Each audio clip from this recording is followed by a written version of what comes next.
রাশিচক্র ঘুরতে ঘুরতে হঠাৎ কেন থেমে গেল? তবে কি রাশি কোনো পুরুষ প্রবেশ করেছে?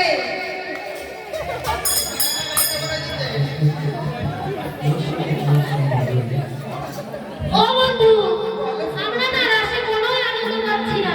তাই তো ভাবছি, বলি কি এই রাশিমণ্ডলীতে কতজন গোপী এসেছে বলো তো? আমরা 1600 গোপী এসেছি। বেশ, আমি তো তোমাদের সকল গোপীকেই চিনি, তবে ওই যে দেখো অদূরে একখানা গোপী কতখানি ঘোমটা দিয়ে আছে, ওই গোপীকে আমি চিনতে পারছি না। এবার আমার সম্মুখে ধরে নিয়ে এসো, আমি গোপীর বদন দর্শন করতে চাই। বেশ বন্ধু, এই ধরনের সখী যা ঘরে নিয়ে আয়। রাম রাম হরে হরে, হরে কৃষ্ণ হরে কৃষ্ণ, কৃষ্ণ কৃষ্ণ হরে হরে, হরে রাম রাম রাম হরে হরে। বলে সখী, তোমরা এটা কি ধরে এনেছো? এই গোপীর কোন দিকে মাথা আর কোন দিকে ইয়ে খুঁজে বার করো, বলো। মাথা খুলে পাচ্ছ না? না, না। এই দেখো উল্টো হয়ে রয়েছে, এটাই তো মাথা। বেশ, তবে ডেকে দেখো।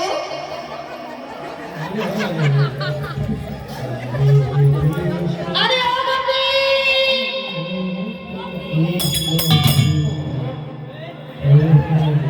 একে শ্রীমতী, এটা আবার কেমন শব্দ? আরেকটিবার তুমি ডেকে দেখো তো। আরে ও গোপী!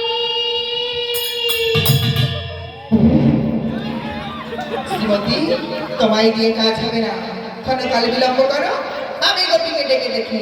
বলি বলি ও গোপী,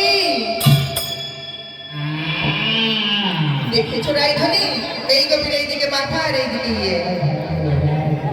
বলি বলি ও সখী, তোমার নাম কি একটিবার বলো তো। আমার নাম টুম্পা সোনা গো। একটি বলেছো, টুম্পা সোনা কেন নাম হতে পারে না? সত্য করে বলো তোমার নাম কি? আমার ভালো না, আমার ভালো না, ভালোবাসার ফুল কি? একটি বলছো, অযথা সময় নষ্ট করো না। তোমার যে একটি নাম আছে তা কিন্তু আমি জানি, তাই বলি কি বিলম্ব না করে সত্য পরিচয় দাও। সত্য করে বলো তোমার নাম কি? আমি বলে দেবো, আমার নাম সোনা না। আমার নাম শ্বেত গোপী। বা শ্বেত মানে সুন্দর, গোপী মানে আমার সখী। তাও সখী, তুমি এতখানি ঘন্টা দিয়ে আছো কেন? একটিবার তোমার বদন কিনে আমায় দর্শন করা। নতুন নতুন 108টা বিয়ে করেছে তো, তাই না, তাই ঘন্টা দিয়ে থাকে। সখী, তুমি কি জানো না, মধুময় শ্রীধাম বৃন্দাবনে লজ্জা ঘৃণা ভয় সকলে ত্যাগ করে আসতে হয়, তা না হলে যে গোবিন্দ ভজন হয় না। তাই বলি কি একটিবার তোমার বদন কিনে আমায় দর্শন করা। আমার এ পোড়া বদন আমি কাউকে দেখাই না।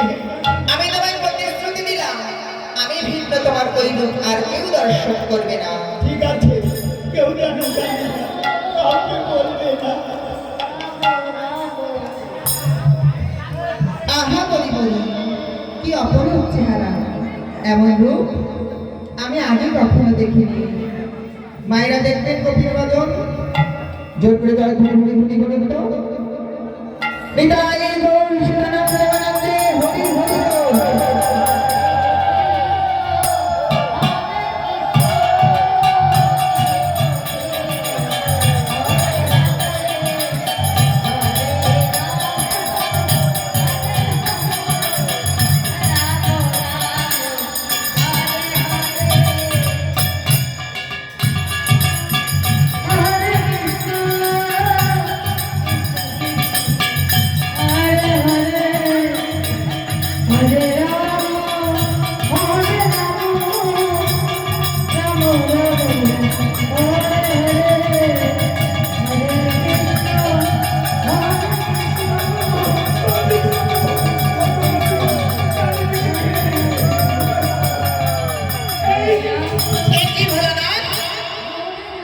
এসেছো বৃন্দাবন মাঝে রাসমণ্ডলীতে, যাও যাও শীঘ্র করে তুমি কৈলাসে ফিরে যাও। কোথায় এসেছে? বাবা সে ভালো জায়গা, সে সুন্দর লাগে, খুব ভালো। ভোলানাথ, তুমি এসেছো মধুময় শ্রীধাম বৃন্দাবনে। যাও যাও, এক্ষুনি তুমি কৈলাসপুরীতে ফিরে যাও। গোবিন্দ একবার যখন কৈলাসপুর পরিত্যাগ করে এই বৃন্দাবনে প্রবেশ করেছে, আমি একটিবার রাস দর্শন না করে এখান থেকে কিছুতেই যাব না। ভোলানাথ, তুমি যদি এই মুহূর্তে স্থান পরিত্যাগ না করো, কি করবে? আমি তোমায় কি কি করবো করবে? জানো? কি করবে? আমি তোমার শিরদানি অভিশাপ। আমাকে আমাকে অভিশাপ করো না। আমি চলে যাচ্ছি, আমি চলে যাচ্ছি, আমি চলে যাচ্ছি। একি ভোলানাথ, তুমি যেতে যেতে কেন থেমে গেলে বলো? চলে যাব? কেন যাব? কেন কেন কেন কেন যাব? এই প্রজের প্রজোপন তোমাকে এক মুখে ডাকে, এরা যদি এই রাস দর্শন করতে পারে, আমি তোমাকে পঞ্চ মুখে ডাকি, তাই তো আমার নাম হয়েছে পঞ্চানন। আরো শোনো গোবিন্দ, আমি যদি রাস দর্শন না করতে পারি, এই রাষ্ট্র পরিবহন যতক্ষণে উপযুক্ত প্রাপ্ত না হবো, কিছুতেই আমি রাষ্ট্র ছাড়ব না। এই আমি রাষ্ট্র করিলাম বন্ধ।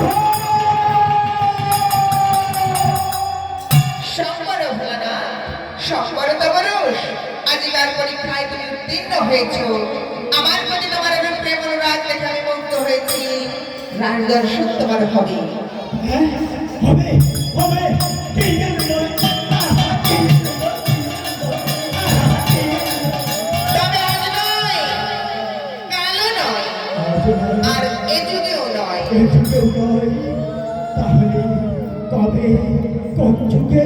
শোনো ভোলানাথ, রাজ দর্শন হবে তোমার সেই আগত কলিযুগে। আগত কলি যুগে কোথায়, কেমন ভাবে? আগত কলিযুগে তুমি এই শিবদেহ পরিত্যাগ করে জন্ম নেবে শ্রীধাম শান্তিপুরে বাংলায়। সেখানে সেখানে তোমার নাম হবে মহাবিষ্ণু অবতার শ্রী অদ্বৈত আচার্য। তারপর অদ্বৈত আচার্য নাম ধারণ করে প্রতিনিয়ত সুরধ্বনির মূলে বসে বসে নয়নকালে তুলসী পত্রে কৃষ্ণ কৃষ্ণ লিখে ভাসিয়ে দেবে।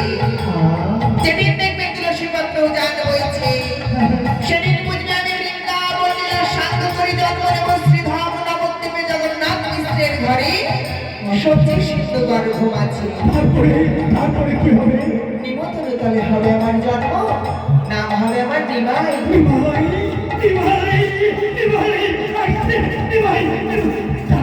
তারপরে কি হবে? তারপর আমি কি করবো জানো ভোলানাথ?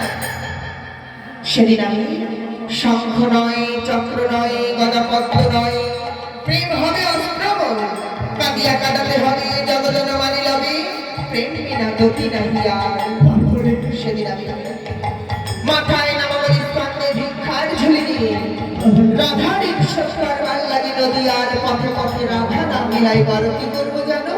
আর কি করবে? শ্রীধাম নবদ্বীপে নামের মাধ্যমে করব পূর্ণ রাস। সেই রাস সমাপন করি শ্রীধাম শান্তিপুরে করব ভাঙা রাস। তবে শোনো ভোলানাথ,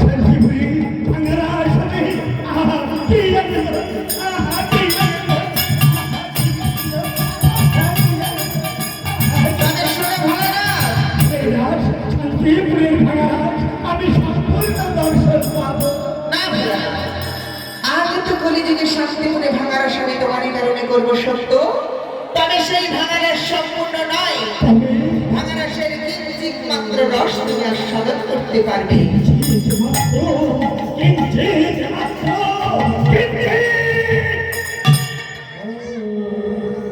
বেশ বেশ তাই হোক গোবিন্দ, বেশ তাই হোক, তোমার মনোবাসনা পূর্ণ হোক গোবিন্দ। এই আশীর্বাদ আমি মাথায় তুলে নিলাম গোবিন্দ। এই আশীর্বাদ মাথায় নিয়ে আমি ছুটে চললাম গোবিন্দ। সেই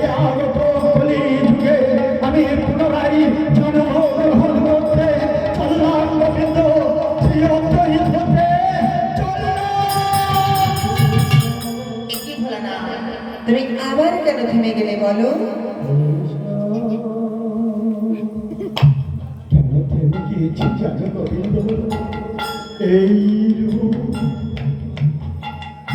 এই ভুবন ভোলানো রূপ, আকাশ বাতাস পাগল করানো, আমি তো আর দর্শন পাবো না গোবিন্দ। তাই তো আমার মনে একটি বড় বাসনা জেগেছে। কি বাসনা ভোলানাথ? তুমি নির্ভয় বলো, আমি তোমার সকল বাসনা আজ পূর্ণ করবো। কি বাসনা জেগেছে জানো গোবিন্দ?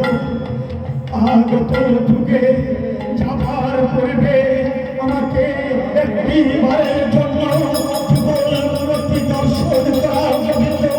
আমি যুগল মূর্তি দর্শন করে ছুটে যাব সেই আগত কলি যুগে। আমি চাই তুরঙ্গ একান্ত মধ্যে, আমি চাই যুগল মূর্তি দর্শন করতে পারি। তুমি ঠিকই বলেছো ভোলানাথ। আগত কলিযুগে দুই অঙ্গে এক অঙ্গ রাধা কৃষ্ণের মিলিত তনু গৌর রূপে দাঁড়াবো, তোমার এই রূপ দর্শন হবে। তাই বলি কি, তুমি ক্ষণকাল বিলম্ব করো, আমি শ্রীমতীকে বামে নিয়ে দাঁড়াই, তুমি এবং সকল ব্রজবাসীগণ আমাদের যুগল রূপ দর্শন করো। শ্রীমতী, আগত কলিযুগে আমি যাবো সত্য, তবে আমি একা নয়, তুমিও যাবে আমার সঙ্গে। কেননা কলির দিক থাকবে পাপে আচ্ছন্ন, তাই তো ঘুচাইতে পাপের ভার, জন্মনিয় পুনর্বার নাম ধরে বিষ্ণু প্রিয়া নবদ্বীপ মাঝে। কলিতে হইব আমি চৈতন্য দয়াল, ঘরণে আমার তুমি নামে বিষ্ণু প্রিয়া। এসো প্রিয়ে, তুমি আমার বামে এসে দাঁড়াও। ভোলানাথ আর সকল ব্রজবাসীগণ আমাদের যুগল রূপ দর্শন করুন। হরে কৃষ্ণ, আহা আহা